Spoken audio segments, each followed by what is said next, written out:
생산 공정의 시작은 바로 이곳에서부터 출발하는데요. 완구를 기초 작업에서 사출하는 데입니다. 먼저 기중기를 이용해 장난감을 찍어낼 금형부터 옮기는 작업자. 룰렛 몸체예요.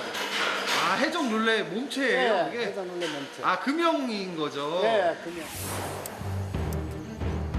원통에 차례로 검을 꽂아 나가다가 해적 인형이 튀어나오면 벌칙자로 뽑히게 되는 룰렛 게임. 그 중에서도 먼저 바로 이 원통 부분부터 만들 예정이라고 하는데요.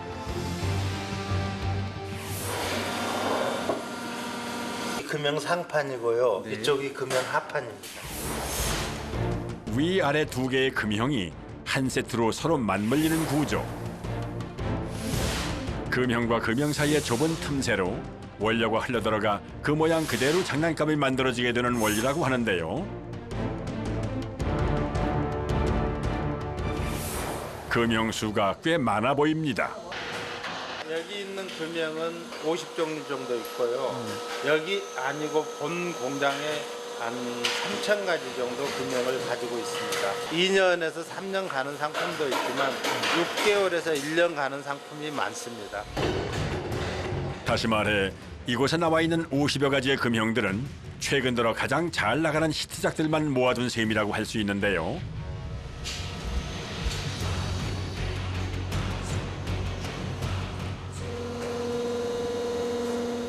하지만 본격적인 제품 생산에 앞서 금형을 교체하는 일도 여간 힘든 게 아닙니다. 가장 큰 건 한 세트에 최대 500kg까지 나가기 때문에 각별히 주의를 기울여야 한다는데요. 오케이. 무거운 금형을 기계 안에 잘 안착시키기 위해선 무엇보다도 작업자의 노하우가 필요합니다. 볼트가 너무 세게 잡아보면 볼트가 부러지고 네. 너무 약하게 하면 금형이 처지는 수가 있고. 그야말로 신중을 기하는 작업. 사출 기계예요. 그래서 재료를 보면은 이렇게 들어가가지고 여기 스크류식으로 이렇게 돼가지고 이리로 나가가지고 여기 금형으로 들어가가지고 사출 성형시켜 주는 거예요. 제품을 성형시켜 주는 거예요.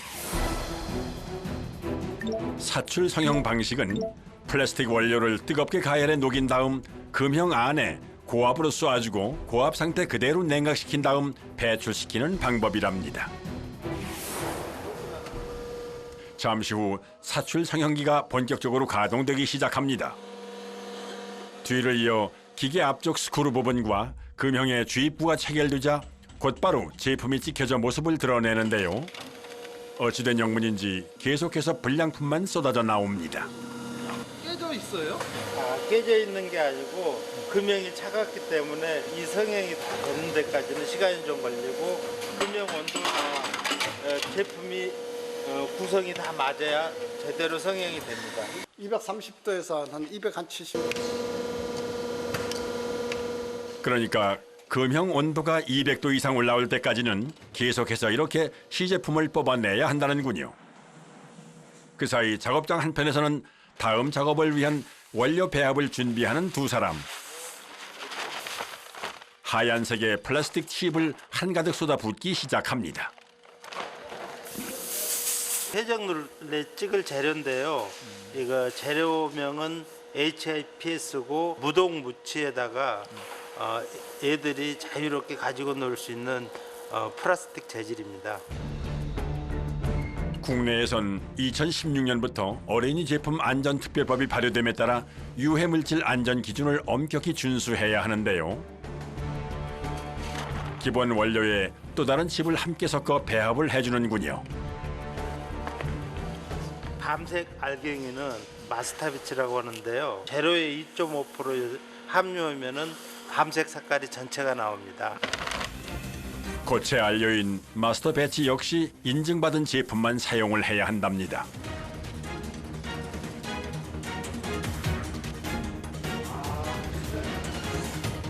재료가 한데 잘 녹을 수 있도록 골고루 섞어주는 작업자. 잘 배합된 원료는 곧바로 사출기 속으로 투입됩니다. 이제 고온으로 녹여주기만 하면 작업 준비가 모두 끝이 나는데요.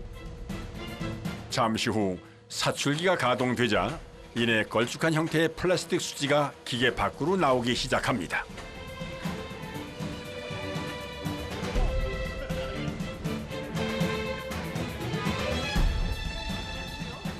먼저 번에 ABS 찍은 재료하고 한벽 찍은 재료하고 섞여버리면은 깨져버려요. 생산하는 제품이 바뀔 때마다 반복해야 하는 작업이라고 하는데요. 그렇게 한참을 지켜본 이후에야 본 제품이 찍혀져 나오기 시작합니다. 마치 붕어빵을 찍어내듯 금형의 모양과 무늬까지 그대로 복제되어 나오는 룰렛 몸통. 하지만 이제 시작일 뿐 부품들까지 다 찍어내려면 갈 길이 멀답니다. 그럼 사출을 이건 몇 개나 해야 돼요? 몸통도 있고 부품도 있고 스프링도 있고 볼트도 있고 20가지 정도 됩니다. 룰렛이 500개라면 그에 따라 나오는 부품들은 무려 2,000개라고 하는데요. 해적 룰렛 탑입니다. 온종일 사출만 하기에도 하루 해가 짧습니다. 그 시각 사무실 한편에선 디자이너의 손길이 분주해 보이는데요. 한창 샘플을 제작하는 중이랍니다. 금형을 만들기 위해 이미지를 보고서 3D 작업을 하는 거예요. 틀을 만들려면 모형이 필요한데 금형 한 세트를 개발하고 제작하는 데만 7천만 원에서 1억 원가량 들어간다고 하니 실제 금형을 제작하기 전 샘플부터 만들어 제품의 성능과 시장성을 확인해보는 작업은 필수라고 하는데요.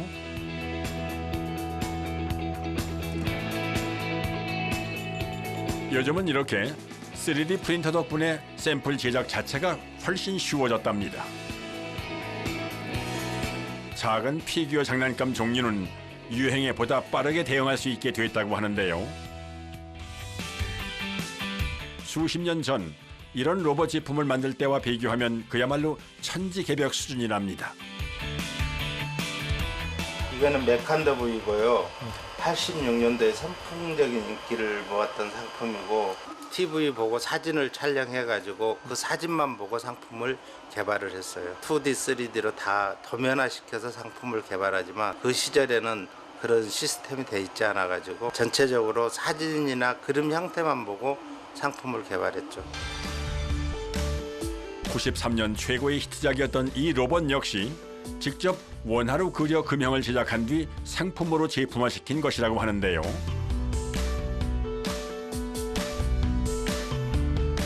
이게 제품을 보면은 사자, 대표 작업자에게는 그야말로 눈에 넣어도 안 아플 자식 같은 로봇. 예, 그때 당시에는 이 팔이 발사가 됐어요. 4만 원까지 올라갔어요. 아, 93년도에요? 예, 지금 가치로 오면은 뭐 40만 원, 50만 원. 심지어 새벽부터 공장 앞에 줄을 서 사갔을 만큼 품귀 현상까지 빚었다는군요. 그날 오후 사출 결과물이 넘어오기 시작하면서 도장 파티에 작업자들이 분주해지기 시작합니다. 사출로 한 번에 여러 색을 뽑아낼 수가 없기 때문에 페인트 작업을 통해 다양한 색을 입히는 건데요. 스프레이 작업인데요. 마스크 지그라고 그래요. 요걸 칠하기 위해서 요걸 대고선 이렇게 해서 칠하는 거예요. 요걸 만드는 거예요. 이렇게 대가지고 요걸 대가지고 요 부위를 칠해주는 거예요. 검정 부위만 나오는 거네. 그렇지, 검정. 한 번에 여러 부위를 정확하게 칠해주기 위해 사용하는 마스크 지그. 해적 인형을 칠하기 위해선 총 4가지 색이 필요하다고 하는데요. 먼저 가장 밑바탕이 될 흰색부터 칠하기 시작하는 작업자. 흰자와 상의를 칠해주고 나면 두 번째 지그를 준비해 검은색으로 교체해줍니다. 이번엔 안대와 눈동자, 수염까지 한 번에 칠해주는군요. 이렇듯 지그를 활용하니 한 번에 깔끔하게 작업이 완료되는군요.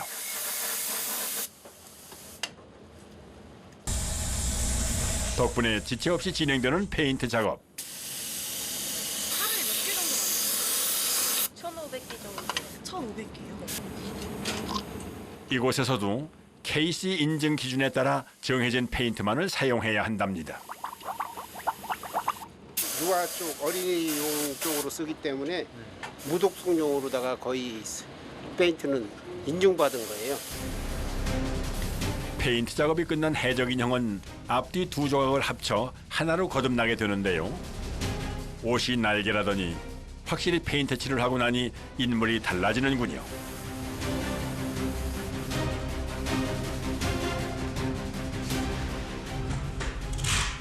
페인트 작업을 끝낸 장난감 부품들은 이제 최종 목적지인 조립 파트로 향합니다. 먼저 룰렛의 핵심 부품이라 할 수 있는 중심축인 발사체부터 조립을 시작하는데요. 이 작은 부품 하나도 거쳐야 할 것이 많다고 하는군요. 6가지 조립해갖고 이제 룰렛 안에 들어가요. 길쭉한 발사체 원형 안에 스프링을 채워 넣고 발사 버튼을 연결해 주는데요. 이렇게 만든 발사체 중심축은 룰렛 한가운데 자리를 잡게 됩니다.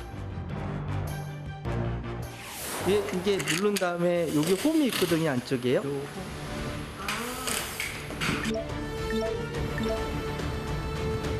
인형에도 홈이 있어서 인형이 여기 들어가서 이게 홈에 걸리면 이게 돌아가거든요. 그래서 이 칼 꽂는 위치가 바뀌는 거죠. 계속 여기다 꽂으면 여기만 튀어나오니까 홈으로 이렇게 인형으로 돌리면 칼 꽂는 위치가 바뀌어 버려서 랜덤으로. 어찌된 영문인지 꼭 걸리는 사람만 걸리더라는 투정어린 속설. 하지만 실제로 인형을 꽂으면서 매번 자리가 바뀌기 때문에 확률은 어디까지나 검은 숫자 그대로 24분의 1. 새롭게 인형을 꽂고 축이 돌아가면 벌칙 자리는 다시 리셋이 되는 건데요. 그럼에도 불구하고 자꾸만 걸린다면 게임이 아니라 본인이 꽝선은 아닌지 다시 생각을 해봐야 할지도 모를 일입니다. 장난감은 이렇게 잘 작동되는지 꼼꼼하게 검수를 거치기 때문이죠.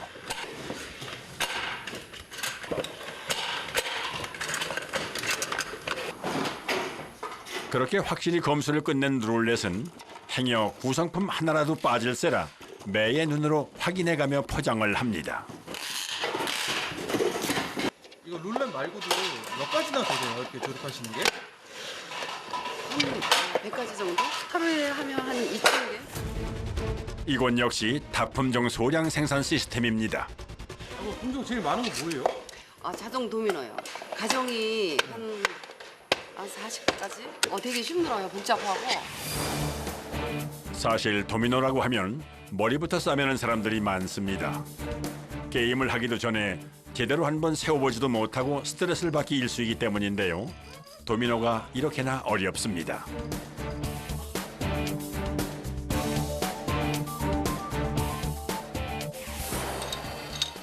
바로 그런 문제를 해결하기 위해 등장한 것이 자동 도미노인데요. 장난감을 가지고 노는 연령이 낮아지면서 아이들이 스트레스 받지 않고 재미있게 놀 수 있도록 만들어낸 장난감이라고 하는군요. 도미노 한 번 제대로 넘겨보지 못했던 사람들에겐 그야말로 신통방통한 장난감. 하지만 사용자를 편하게 해주는 제품일수록 그 이면의 모습은 엄청나게 복잡한 것이 현실이죠. 작업자들이 조립하기 까다롭다고 손꼽는 데는 다 이유가 있습니다. 조립할 부품이 40여 가지나 되다 보니 하나라도 놓칠세라 다들 긴장할 수밖에는 없는데요. 자동차 본체 위에 모터를 구동시킬 전기 배선 작업을 완료하고 나면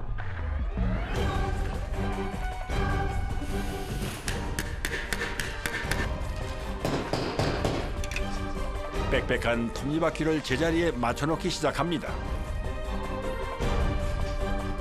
이번엔 정렬이 끝난 톱니바퀴 사이사이에 뭔가를 발라주는 작업자. 오일이요. 톱니바퀴 잘 돌아가게 하려고. 모터와 연결된 기계 장치들이 문제없이 잘 구동되도록 꼼꼼히 작업해주는데요. 보기만 해도 참 빽빽합니다. 탄창을 여기다 끼게 돼 있거든요. 원래 이렇게 끼게 돼 있으면은 도미노가 이렇게 안 쳐지거든요. 소품이 이걸 밀어주거든요. 이런 식으로 이렇게 밀려나가는 거거든요. 네. 그럼 이렇게 뚝 떨어지면은 이거랑 맞물려서 같이 이게 뒤로 밀어져 버리거든요. 나올 때. 이런 식으로. 네. 그래서 여기서 뚝뚝 세워져서 나가는 거예요. 내부 기계 장치 조립이 끝나면 이제 자동차 본체의 앞 뒷면을 덮어 하나의 온전한 자동차 형태로 만들어주는데요. 여기에 탄탄한 바퀴까지 장착해주면 자동 도미노 조립 작업이 모두 끝납니다. 오와 열을 맞춰 포장 작업을 기다리는 자동차들. 그 전에 역시 반드시 거쳐야 하는 것이 있죠. 바로 도미노가 제대로 잘 세워지는지 확인하는 검수 작업인데요. 누군가의 즐거운 한때를 위해 구슬땀을 흘리는 작업자들, 그 노고에 박수를 보냅니다. 한편 실내에서 노는 일이 많아진 요즘 아이들에게 없어서는 안 될 장난감, 바로 대형 승용 완구입니다. 아이들의 무게를 버텨야 하기에 더욱더 안전해야 하는 제품이라고 할 수 있는데요. 부산 광역시에 자리한 장난감 공장. 1960년대부터 장난감을 만들기 시작한 완구업계의 산 증인이라고 할 수 있습니다. 대형 승용 완구를 만드는 공장답게 그 규모도 실로 어마어마합니다. 그 중에서도 가장 큰 덩치를 자랑하는 건 바로 이 압출 성형 기계라고 하는데요. 순식간에 커다란 미끄럼틀 하나가 세상 밖으로 모습을 드러냅니다. 대형물에 속하는 그런 큰 제품들을 찍어내고 만드는 그런 곳입니다. 플라스틱을 녹여 제품을 찍어내는 건 사출 방식과 비슷해 보이지만 직접 탑승하는 승용 완구이기 때문에 원료의 강도가 더욱더 우수하다는군요. 미끄럼틀 슬라이드 작업하고 있습니다. 커다란 성형기 금형 사이로 마치 가래떡을 뽑아내듯 노란 플라스틱 원통이 내려옵니다.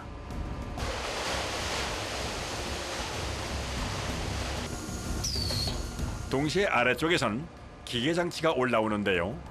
곧이어 덫이 채워지듯 노란 원통의 입구가 봉해집니다. 앞서 보았던 소형 작동 완구의 사출 생산 방식과 비슷하면서도 사뭇 비교되는 색다른 방식인데요. 잠시 후 작업물을 꺼내 확인하는 작업자. 바로 이 미끄럼틀의 슬라이드 부분입니다. 밑에 바람을 주입을 시켜서 이제 금형틀에 넣고 그 형상을 갖다가 찍어내는 그런 완구라고 볼 수가 있겠죠. 먼저 원통 형태로 플라스틱 수지를 길게 뽑아낸 다음 가운데 빈 공간에 바람을 불어넣고 형태를 잡아주는 압출 블로잉 성형. 사출은 앞부분과 뒷부분을 붙여서 조립하기 때문에 아무래도 좀 삐걱거리고 좀 불안한 부분이 있지만은 압출은 이게 한 방으로 찍어서 재료도 많이 투입되고 해서 좀 더 튼튼하다고 우리가 볼 수가 있습니다. 앞 뒷면의 구분 없이 원통형으로 길게 뽑아내기 때문에 보다 안전하게 탈 수 있다고 하는데요.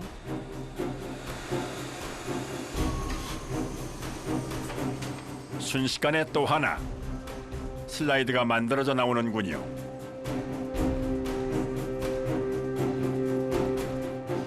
그런데 지켜보는 작업자의 표정이 심상치 않습니다.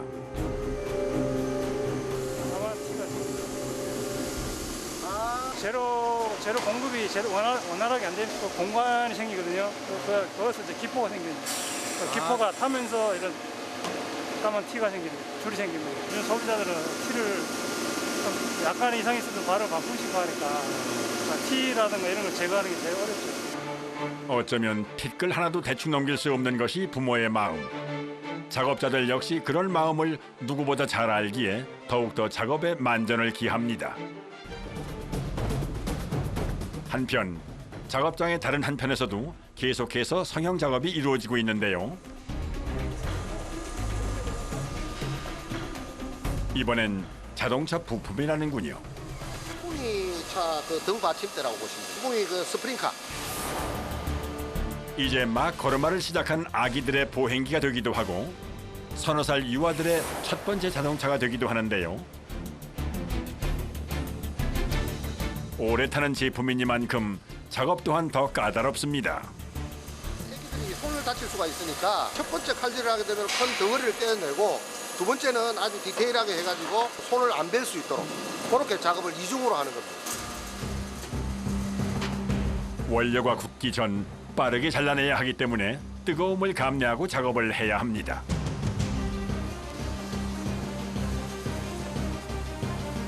뿐만 아니라 아이들이 다치지 않도록 조금의 흠도 없이 매끄럽게 표면을 깎아주는 작업을 여러 차례 반복한답니다.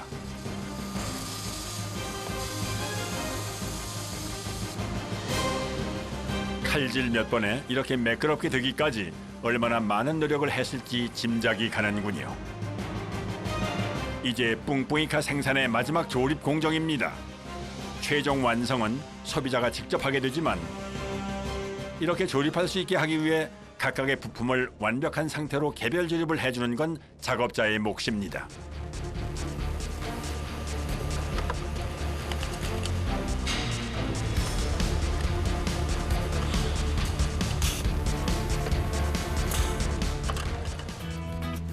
수많은 이들의 손을 거쳐 아이들의 소중한 장난감 하나가 탄생합니다. 아, 그렇게 타는 거예요? 네, 이렇게 타는 거예요. 즐거워할 아이들을 떠올리면 작업자들도 더없이 행복하다는군요. 애기 용품들을 만들어서 최선을 다하고 있지만은 수산율이 저조해가지고 많은 힘이 좀 들고 있어요. 그렇지만은 저희들은 이제 장인 정신을 발휘해서 제품을 꼼꼼하고 아주 양질의 제품을 만들 수 있도록 최선을 다하겠습니다.